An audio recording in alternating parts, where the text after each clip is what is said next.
guys, welcome back to my channel. Day 17, 30 inks, 30 days. I was zhuzhing, just like mixing this around, and I'm breaking my own rule because I saw this one. I was like, oh, let's do that one, which is Troublemaker Foxglove. So I'm not going to randomly pick because I saw that one, saw that label and went, well, that's what I want to do. So that is the one we're going to do. And I thought, why not swap it up and let's go into this book first.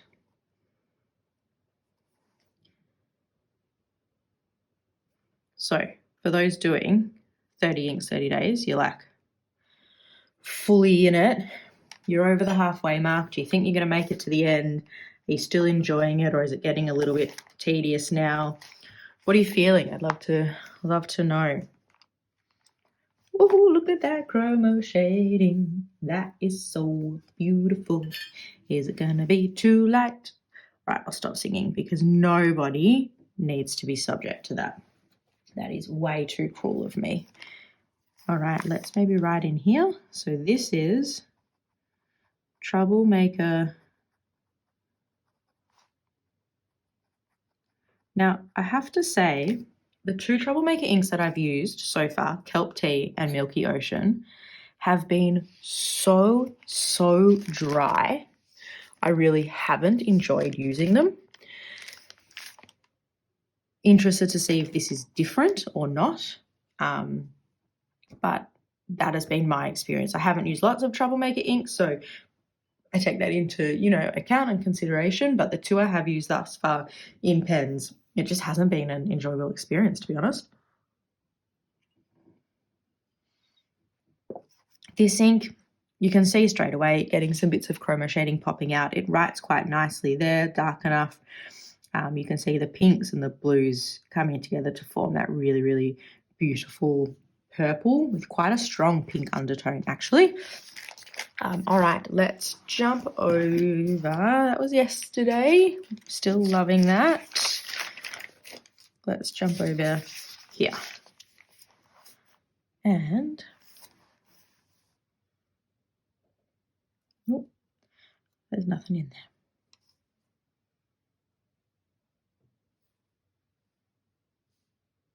Let's do 6. 6 seems good.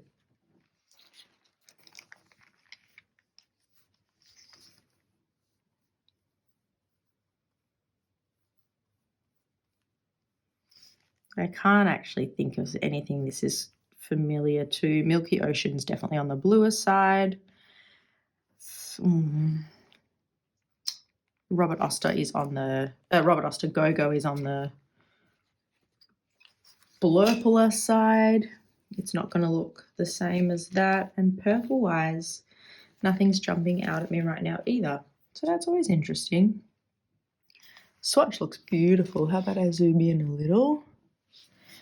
I love that the chroma shading just pops. It's beautiful. Wonder how it feels on this nib.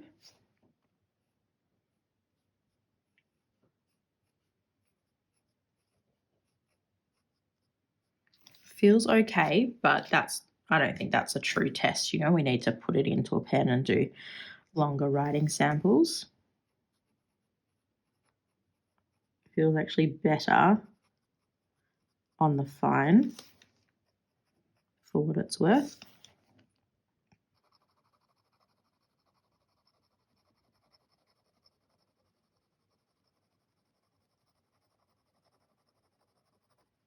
I don't have any questions for you today. I'm tired today.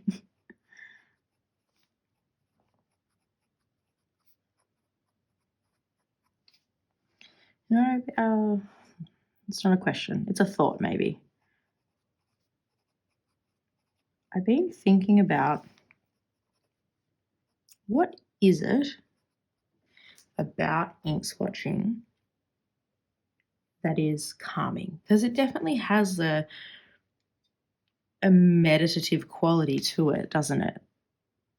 And I'm intrigued as to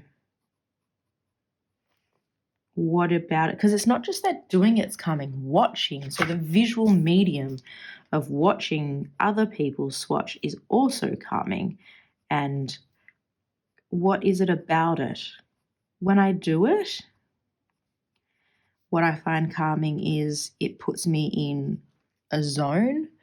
Contrary to the fact that I am talking, it does put me in like a quieter zone, which I really appreciate. It's putting my attention onto something I have to be focused, but without exerting a lot of energy. I like the visual experience, I think, of watching the inks change characteristics. But I don't know if that fully explains why watching people swatch is also so relaxing and restorative. Ink swatching for me is restorative. I consider it, and people laugh at me, but I actually consider this to be part of like well-being and a mental health practice. Oh no, I just dropped a bunch of ink on my little thing. And I'm a pretty self-aware person, and I analyze things a lot. So I guess I find it interesting that I know something is so good for me, but I can't exactly pick out why, because that is usually something I can do. Oh, no, that's not entirely fair. I know why it's so good for me in terms of why I do it, but maybe I'm overthinking it. I'm not confident in knowing why watching it is just as beneficial, for lack of a better word. But I will sit with that thought. You can sit with that thought as well.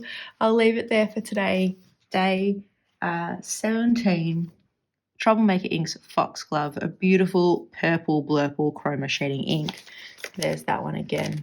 A really gorgeous ink. I would love to get this into a pen. It's definitely dark enough. I hope it isn't dry like my other Troublemaker experiences.